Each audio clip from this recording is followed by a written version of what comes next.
Hello everyone. सो इस video में हम लोग देखेंगे नोटिस राइटिंग।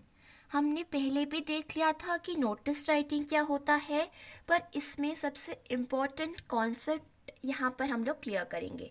जितने भी पॉइंट्स हैं, जितने भी कॉन्सेप्ट्स हैं, उससे हम लोग डिस्कस करेंगे नोटिस राइटिंग के रिगार्डिंग, ताकि इसी के रिलेटेड कोई भी डाउट्स या फिर क्यूरीज ना हो। तो चलिए शुरू करते हैं।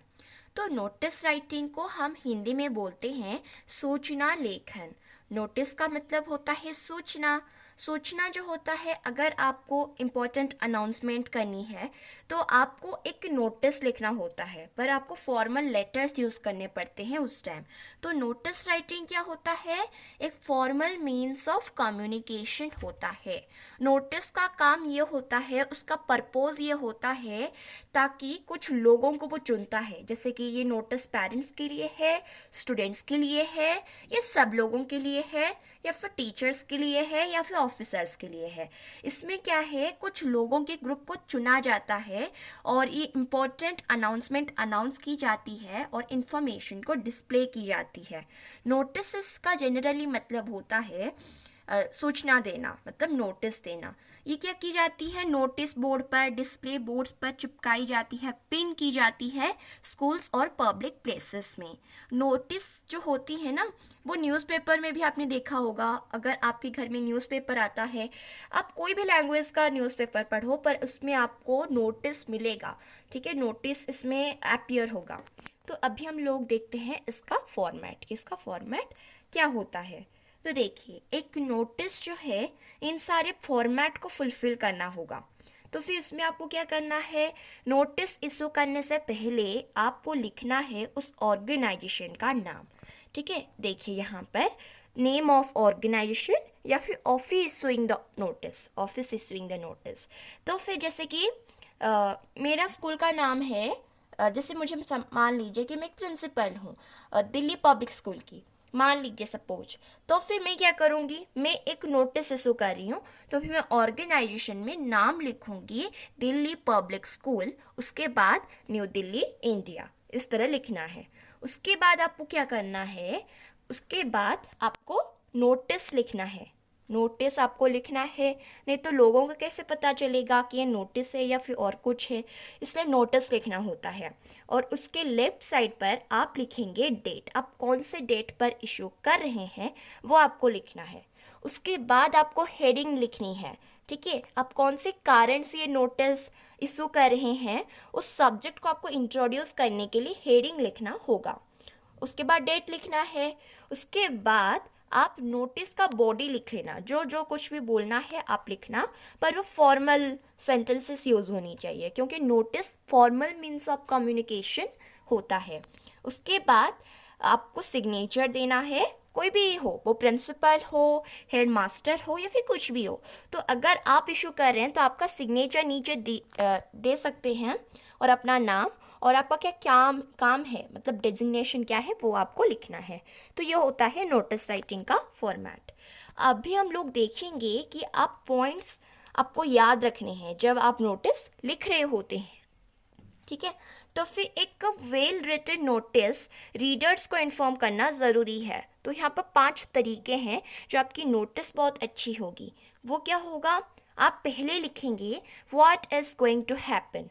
ठीक है, क्या होने वाला है, क्या घटना घटने वाली है, कौन सी इवेंट होने वाला है, वो आपको लिखना है पहले।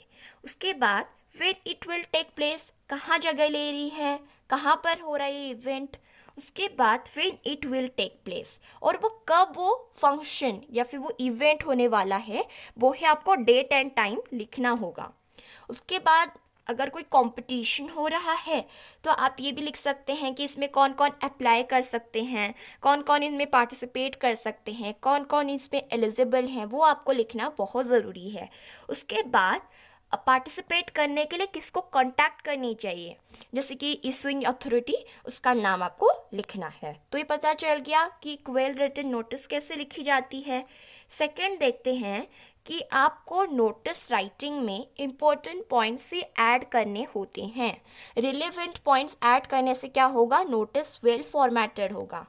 AOD वो है, अगर क्वेश्चन में आप चाहें तो और भी कोई डिटेल्स दे सकते हैं। One is free to add any relevant information not included in the question। ठीक है, आपको क्या करना है, उसमें आपको क्वेश्चंस नहीं लिखने, सीधा सीधा पता चल गया।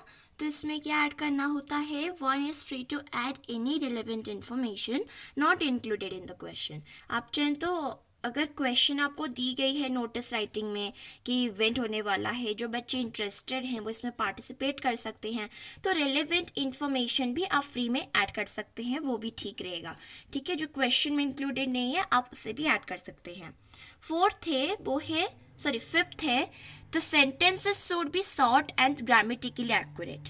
ठीक है, अगर आपको ग्रामेटिकल एरर्स होते हैं तो हाफ मार्क कैसे कट सकते हैं, इसका भी मार्किंग स्कीम भी मैं आपको दिखाऊंगी। ठीक है, कि इस तरह के मार्क्स के क्वेश्चंस आते हैं। तो फिर जो सेंटेंसेस जो है वो शॉर्ट होना चाहिए और ग्रामेटिकली एक्यूरेट होना चाहिए। ठीक है, अगर आप कुछ छोटा मोटा गलती कर देते हैं तो फिर आप उसे रिपीट कीजिए, घर में जाकर प्रैक्टिस कीजिए। उसके बाद है they should be in the passive voice as far as possible. ठीक है, जैसे कि मैं एक पैसिव वॉइस में क्या होता है, एक्टिव वॉइस और एक पैसिव वॉइस होता है। एक्टिव वॉइस में सिंपल हमें लिखना पड़ता है, पर पैसिव वॉइस का फॉर्मेट होता है, उसमें हमें बी वर्ब और आप कोई भी वर्ब ले रहे हो उसका पास्ट पार्टिसिपल लगाना पड़ता है। जैसे कि आई विल बी प्रेजेंटेड, जो बी है ये बी फॉर्म में भी आता है। प्रेजेंट का पास्ट पार्टिसिपल होगा प्रेजेंटेड। ठीक है, तो फिर इसे हम लोग बोलते हैं पैसिव वॉइस। जैसे कि मैं कंपटीशन ऑर्गेनाइज कर रही हूँ और मैं पैसिव वॉइस में लिखूंगी कि winners will be announced on 5 April 2021। तो मैं इस तरह अगर मैं लिखूंगी विल बी अनाउंस्ड, मैंने बी वर्ब लगाया, बी वर्ब में बहुत सारे आते हैं, is, am, are, was, were, been, being. ठीक है, ऐसा नहीं कि सर बी ही आएगा, विल बी अनाउंस्ड।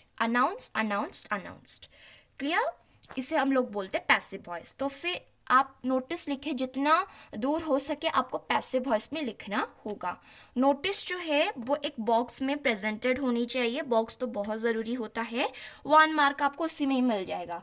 और जो एक नोटिस का वर्ड लिमिट जो होता है वो 40 to 50 वर्ड्स हो सकता है। ठीक है, आपको काउंट करना है, नोटिस के बॉडी को आपको काउंट करना है।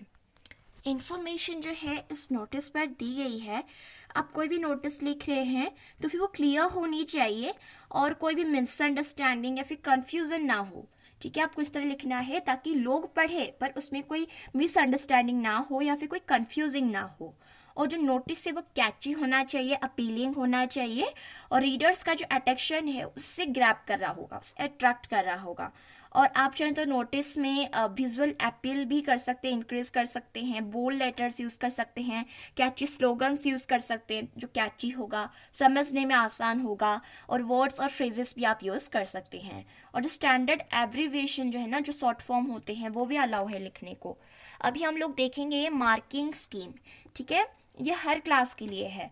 तो मार्किंग स्कीम मतलब अगर आपके एग्ज़ाम में नोटिस राइटिंग आता है तो उसके कितने मार्क्स होते हैं। देखिए, आप जो लिखेंगे ऑर्गेनाइजेशन का नाम, उसका हमने फॉर्मेट में देखा था, नोटिस आप लिखेंगे, उसके बाद हेडिंग लिखेंगे, उसके बाद तारीख यानी कि डेट लिखेंगे। ये सारे लिखने में ही आपको 2 मार्क मिल जाएंगे, इसलिए आपको कभी भी स्किप नहीं करना है। उसके बाद the name and designation of the person writing, मतलब जो लिख रहा है, जिसने इस नोटिस को इशू किया है, उसका नाम होना चाहिए, उसका सिग्नेचर चाहे तो आप दे ही सकते हैं, और डेजिग्नेशन लिखने से भी हाफ मार्क तो मिल ही जाते हैं। उसके बाद आपको नोटिस को जब आप नोटिस लिखते हैं उसके बाद आप बॉक्स बना देना। ठीक है, 4 साइड्स वाला बॉक्स बना देना, तो ये होगा हाफ मार्क का। ठीक है, 1 मार्क का भी कभी कभी आता है, हाफ मार्क का भी आता है। उसके बाद जो कंटेंट है या फिर लैंग्वेज जो है वो 2 मार्क्स के होते हैं। अभी हम लोग देखेंगे adherence to the word limit is important. Word limit तो बहुत ज़रूरी होता है। ठीक है, तो देखिए, if the candidate exceeds the word limit by 2 or 3 words, half mark is deducted. ठीक है, तो फिर अगर कोई कैंडिडेट वर्ड लिमिट से पार कर जाता है, 2-3 वर्ड पार कर जाता है, जो हाफ मार्क है वो डिडक्ट हो जाता है, तो इसलिए छोटा सा लिखना। उसके बाद अगर वो ही और सी अगर वो वर्ड लिमिट 4 या बहुत सारे वर्ड्स एक्सीड कर देते हैं तो फिर वो 1 मार्क डिडक्ट हो जाएगा। अभी हम लोग देखेंगे नोटिस में वैल्यू पॉइंट्स क्या होते हैं। जैसे कि कोई मीटिंग होने वाली है तो उसमें आपको लिखना होगा डेट, टाइम, वेन्यू, मतलब कहाँ पर हो रहा है ये मीटिंग, एजेंडा, इसका काम कौन से ऑब्जेक्टिव क्या है, इसका पर्पस क्या है, किन किन को अटेंड करनी है, कॉन्टैक्ट एड्रेस लिखना है, कहाँ पर हम कॉन्टैक्ट कर सकते हैं, और कुछ स्पेसिफिक इंस्ट्रक्शंस भी दे सकते हैं। ठीक है, तो फिर ये हमने देखा नोटिस राइटिंग के रूल्स और रेगुलेशंस आपको याद रखने हैं। अगर आप ऑर्गेनाइजेशन का नाम लिखते हैं, नोटिस लिखते हैं, हेडिंग लिखते हैं, डेट लिखते हैं, तो वो 2 मार्क का होता है। अगर पर्सन जो लिख रहा है नोटिस, उसका नाम और डेजिग्नेशन में हाफ मार्क मिल ही जाता है। और जब आप नोटिस लिखते हैं तो बॉक्स बना देना, तो वो हाफ मार्क का होता है या फिर 1 मार्क का भी होता है। और जो लैंग्वेज है या फिर कंटेंट है वो 2 मार्क्स का होता है। तो ये था नोटिस राइटिंग का फॉर्मेट। Thank you.